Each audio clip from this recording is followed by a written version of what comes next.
Do you have doubts if you can scream? So did I. In fact, it took me 15 years until I finally cracked the code, and now I've helped over 2,000 students discover their screams and had over 3,000 non-student consultations. In this video, I'm sharing the things I wish I knew when I started, so you can learn faster and avoid my mistakes.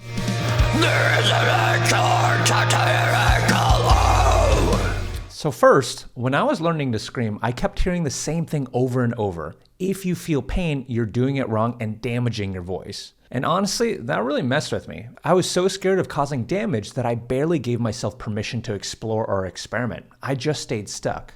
Now, I still agree with part of that idea. A good scream shouldn't feel painful. It should feel pretty physically okay once it's dialed in. But here's where things get a little more nuanced. The idea that pain equals damage isn't always true. Now, there hasn't been a ton of research specifically on this in screamers, but there are studies that suggest your actual vocal cords have way fewer pain receptors than the tissues around them, which means you can be hurting your vocal cords and not even feel it.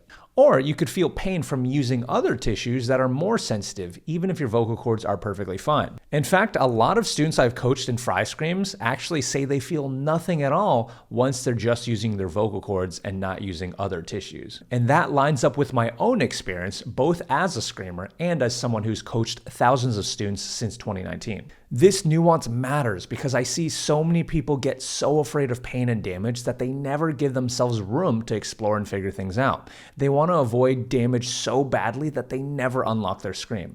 So don't let fear stop you. Pain doesn't always mean damage, and no pain doesn't always mean safety. Next, so what actually does cause damage? Well, it's usually not the distortion itself. The real danger comes from what people do to compensate when they can't get distortion working right. For example, when I was trying to sound like Slipknot, I couldn't get the gritty tone right, so I leaned way too hard into just shouting, and that wrecked my voice. I would try to speak afterwards and no sound would come out. It took me 1 to 2 weeks to recover. That's because shouting with your clean voice, not distortion, is what really slams your vocal cords together. And if you do that enough, you can end up with vocal nodules or polyps. And by the way, if you want damage-free ways to unlock these screams, I'll go over how to build your fry and false chord screams in a training you can get by clicking the link in the description, but back to the video. Next, I went to multiple different vocal coaches that each had their own method for getting me to scream. I tried the deep sigh for 4 to 5 years to get my false chords. I tried pushing out my vocal fry, cracking my voice. None of that worked for me.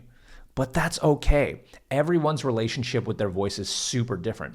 There's no one screaming method that works for every single person. So I'd recommend trying different approaches until one clicks for you. Next, I always thought my voice was too low to do high screams, and a lot of people think their voice is too high to do low screams. Fortunately, you don't have to be a big muscular person to go low, and you don't have to be a tenor to go high. If you want to do high screams, just try screaming in your head voice register. If you want to learn how to do low screams, use your chest voice register. Now, the thing with chest voice register is that there's 2 different places where you could scream in your chest voice, either up here or down here. So if you want to go really low, you have to use the lower one. Next, you don't need to learn every single scream in order to be a great vocalist. Many vocalists, like Corpse Grinder from Cannibal Corpse, make entire careers out of pretty much just one type of scream. Next, a lot of people told me to just practice when I couldn't get the right tone. But that took me 5 years of practicing every day before it finally worked. The truth is, when somebody says just practice, it's usually because they don't actually know how to help you improve. Just practice is only helpful advice after you've found the correct tone and when you're working on just making it more consistent. But if you can't get that tone at all, you don't need more practice, you need to find a different approach. Next, I was told by many that my false chord scream sounded good, when deep down I ran out of air and I just knew it didn't sound as distorted as I wanted it to be. This is because pure false chord screams sound a little boring. It sounds a little bit more full in my opinion when you add a little bit of fry to it. So as an example, here's pure false chord screams. And here's when you add a little bit of fry to it. Next, I was told by many people that if I flapped these guys, I'd be able to get a cool false chord scream. I spent 6 months to a year going down this path. But these tissues are arytenoids, and they're not the same thing as your false chords, even though they can sound kind of similar. Next, every teacher I had in YouTube tutorial would spend about 75% of their instruction on emphasizing the use of the diaphragm. They made me feel like diaphragm use was the key to fixing every problem. But screaming is kind of like whistling, where using just force won't get you what you want. You have to use the right amount of force to get the sound you want. Not to mention, you have to get the shape of your lips just right. Similarly, when it comes to screaming, using my diaphragm was important, but it wasn't the fix-all solution to all my vocal problems. Next, I used to spend so much time trying to figure out the exact type of scream that Slipknot, Pierce the Veil, A Day to Remember, and other vocalists were doing. I'd ask myself, are they doing fry, false chords? I was so confused. So in my opinion, if it tends to sound more crunchy and flappy, then it's probably closer to a false chord scream. And if it sounds more wet, gurgly, and smooth, then they're more than likely doing a fry scream. Now the thing is that it's possible to combine both fry and false chord screams together, and many vocalists end up doing a hybrid scream whether or not they realize it or not. Next, I used to think that screaming science was perfect, that it always had all the answers. But in reality, science starts with people making observations and forming hypotheses. And ideally, those hypotheses are tested and challenged over time, not just accepted as truth. Even the best scientific ideas aren't 100% proven. They're just the best explanations we have until better ones come along. The same goes for screaming. The science of vocal distortion is still developing. Most of what we know comes from people observing and guessing based on what they think is happening. So don't treat any one method like the gospel, because remember how most people once believed that the earth was flat? We have to stay open-minded and keep evolving our understanding. Even as someone who teaches screaming full-time, I've changed my methods many times over the years. When I realize something isn't consistently getting my students the results they deserve, I don't double down. I challenge my own assumptions, my understanding of the science, and I adapt. That's how I stay effective. Next tip. Often, a student will come to me and say that when they do false chord screams, it ruins their abilities to do fry screams. They usually start to get really worried. But what most of them don't realize is that a false chord scream is louder than a fry scream by 20 to 30%.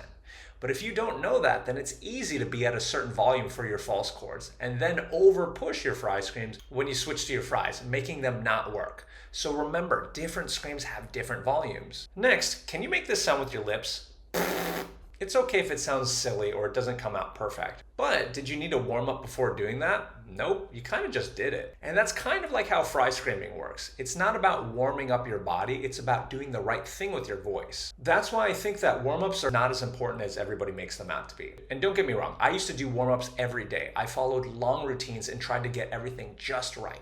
All my teachers told me to warm up a lot, and I even taught warm-ups myself. Now, let me be clear, I'm not anti-warm-up, but after coaching full-time since 2019, I've seen how people can often over-rely on them to the point where it holds them back. Some people will say, oh, I didn't practice because I didn't have time to warm up, or I can't scream well today because I didn't warm up. And for a lot of people, the idea of warming up becomes a crutch because then they start telling themselves, oh man, I won't be able to scream unless I warm up. And then that becomes a self-fulfilling prophecy where if they think they're not going to scream well because they didn't warm up, then they scream terribly. But here's the truth. When you're starting out, you'll make faster progress by just getting to the sound. You don't need to treat warm-ups like a ritual. And there can be value in warm-ups like reminding your body where the right distortion or register lives. And I still do those exercises sometimes. But I don't do them to get the blood flowing. I do them because they help me find the placement faster. Back then, I'd spend most of the lessons with my teachers warming up when all I really wanted to learn was to learn how to scream. And that's what I focus on now with my students. Next, I used to be terrified of hurting my voice, and anytime something felt even slightly off, I'd immediately rush to YouTube to figure out if I had vocal damage. Most advice said to gently test your vocal range and to try singing different notes to see if they're missing. So I did, and I panicked. I'd think, oh no, I think part of my vocal range is gone. But here's what really happened. Because I was scared, I started singing more cautiously and unknowingly added a lot of breath to my already breathy falsetto. And when you sing like that, there's generally less range. And this isn't just anecdotal. There's research backing this up. And it made me think my voice was damaged. But if I was just singing normally and I wasn't worried about vocal damage, I'd place my voice more forward and use a non-airy head voice instead. And suddenly, my full range would come back. So here's how I would sing when I was scared. And here's how I'd sing when I'm not scared. And an ENT even confirmed that my vocal cords are still completely healthy. So the key takeaway, it's easy to psych yourself out and think you've damaged your voice when in reality, your fear is just changing how you're using it. Next, a lot of students tell me their screams feel easier or harder in the evening compared to the morning. And like with most things in screaming, they'd often assume it's because they're damaging their voice throughout the day, but that's not actually what's going on. You see, when we sleep, blood tends to pool in our vocal folds and surrounding tissues, causing them to swell slightly. So in the morning, your vocal cords and false cords are a bit puffier, which makes screaming feel different. And as the day goes on and swelling naturally goes down, things usually feel different by the evening. So no, it's not vocal damage, it's just normal daily changes in your body. Next, I see the following happening all the time with my students. I'll get them to unlock their scream on one lesson, and things will go good, but then they'll hit a stretch for about a week where they completely lose their scream and they can't get it again. This is normal, and here's why. You see, when we're just learning our screams, it can be easy to have a bit of excitement tied to it. But let's say for that particular scream that they're learning, they need to push a 5 out of 10. Because of their excitement, they come in pushing 6 out of 10. And when they hear themselves not sounding as good as they want, they get antsy and they push harder at a 7 out of 10. And when they realize they sound even worse, they push even harder at an 8 out of 10. And they continue this negative feedback loop, and their technique gets worse and worse. And pretty soon they doubt whether or not they got it ever to begin with. So sometimes the best thing to do is to take a break, relax, and try again when your mind is calm. Next, people often think about vocal damage as an end state where you'll never be able to recover, and this makes things seem extra scary. But even in the worst case scenario, if you cause vocal damage, you can heal. And in the most extreme cases, it's about $4,000 uninsured, which is a lot of money, but it's not $10,000 or $100,000. With insurance, it can cost only a couple of $100 to do the surgery. And just knowing the numbers gave me a lot of peace of mind. Next, falsetto is not the same thing as head voice. If you use head voice as a bass, that will get you much louder screams compared to if you use falsetto, which is a much airier bass. Head voice! Falsetto! Next, when I was starting out, I remember asking one of the best vocalists I knew how they screamed, and they said I needed to imitate this sound. When I did it, I coughed, and it felt really painful. But they said I was doing a great job, and that it was normal, and I needed to develop scar tissue. And although that made me really anxious to hear that, I wanted to scream so badly, I was willing to pay that price. Many years later, after I actually learned to scream, I found out that not only did I not need to use those tissues, but the vocalist that I asked wasn't using those tissues to do their screams also. And this taught me a valuable lesson. Just because someone's a great vocalist doesn't necessarily make them a great teacher. Next, if a screaming technique doesn't work for you at first, try it with different vowels and it may help it click easier. Next, with the right personalized approach for you, screaming should not take years or even months to unlock. For my students, it often takes 15 minutes to figure out what approach helps them get the correct sound, and about 2 to 3 weeks to get it more consistent to the point where they can start covering simple songs. So it's not as much about just practicing for years and years, it's about having the right information and the right approaches that work for you. Next, after I learned to scream, I never really believed it until I professionally recorded myself and listened to it back. Learn how to professionally record yourself. That will give you a more accurate read on how your screams sound. But be warned, there's also a possibility that your screams might sound even worse than you thought, which is what happened to me for many years before I figured it out. Next, after I learned my first fry scream, I thought my voice was too low, but it wasn't until a year or two later when I discovered that there was another fry scream that actually allowed me to go super high. So the thing is, there's different types of fry screams, not just one blanket fry scream. For example, here's the low fry scream. Oh! Here's the higher one.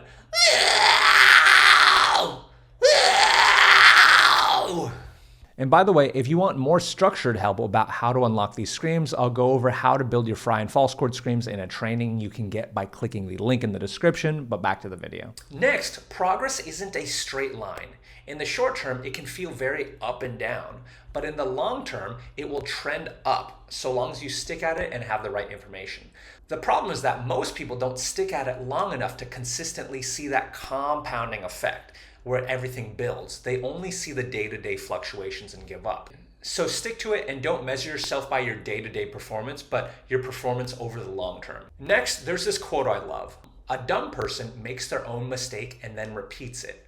A smart person learns from their mistakes, but a wise person learns from the mistakes of others. So if you struggle with screaming and feel stuck, get help. Because the thing is, you don't have time to make every mistake. It was a 15-year journey for me. 10 of those years, I didn't ask for help. I didn't know to ask for help.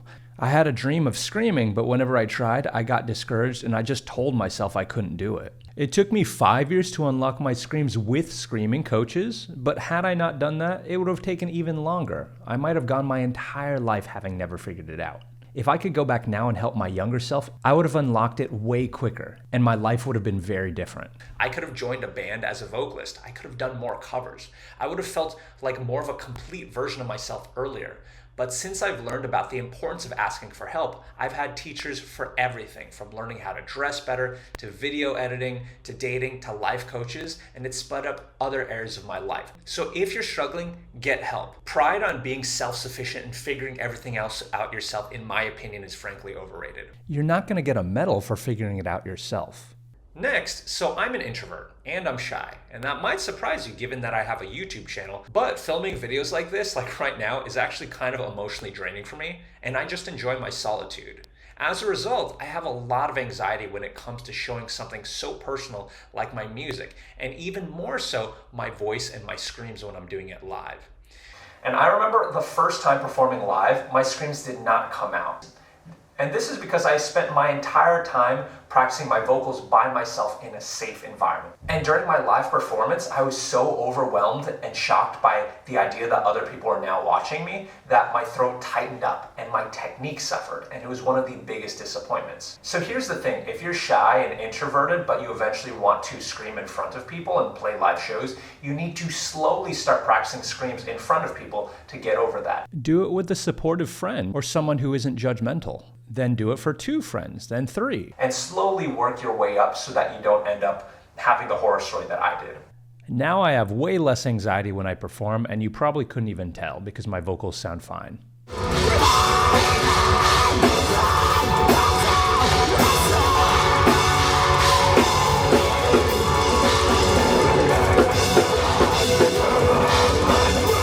Fry screams are for highs and false chord screams are for lows, right? Wrong. You can false chord scream in your head voice, so you can go quite high. And you can also fry scream quite low with your fry screams. Next, I remember when I first started teaching my student Cody how to scream. He first didn't have enough compression to make distortion. After we fixed that, he became too quiet. After we fixed that, he became too voicey. After we fixed that, he got headaches from screaming. After we fixed that, he started using the wrong tissues. And after we fixed that, then his screams sounded amazing. The reason I tell that story is because most of the time, most people teach screaming like it's just about just doing this one approach and then unlocking your scream from there. When in reality, about 60 to 75% of the time, it's about fixing a series of problems that come up. And at the end, you fix all the problems and you're left with nothing but a cool scream. Next, once I was working with my student Tanya. After trying several different approaches to unlock her screams, I noticed none of them were working. But after digging deeper, I realized that this is because she thought she should never use a full forward placed head voice, because whenever she did it, she ended up using her false chords in an unpleasant way. But by avoiding using her head voice, her fry attempts were very weak and thin. So I had to give her permission to use a full forward placed head voice and then show her that she could do that while changing the tissues she was using, leading her to finally get the loud fry scream she was searching for. The reason I'm telling you this story is to teach you the following lesson. Sometimes it's not just a lack of technique that's holding us back. Sometimes it's our beliefs that can hold us back. Now, this last tip is the number one thing I wish I could tell my younger, non-screaming self. And before I go into that, I want to remind you that if you want more structured help about how to unlock your screams, don't forget to check out the link in the description. I'll give you different methods to unlock multiple different types of fry screams, false chord screams, and hybrid screams. So the number one thing I wish I could tell my younger self as he started screaming is that you 100% can scream. No matter how many years you've sunk into screaming without seeing success, no matter how many teachers you've gone through, no matter how many unsuccessful approaches you try, I promise you, you can scream. And the beauty is that once you finally unlock it, it's going to have a ripple effect into your life. And the next time you encounter something else difficult in your life, you'll think back to your experience learning to scream and think, hey, I used to think that I'd never be able to scream, but now I can. So why shouldn't this be any different? And it'll show you that you're more powerful than you realize. So now that you have a lot of information I wish that I knew, check out this video to figure out how to unlock your screams in 30 days.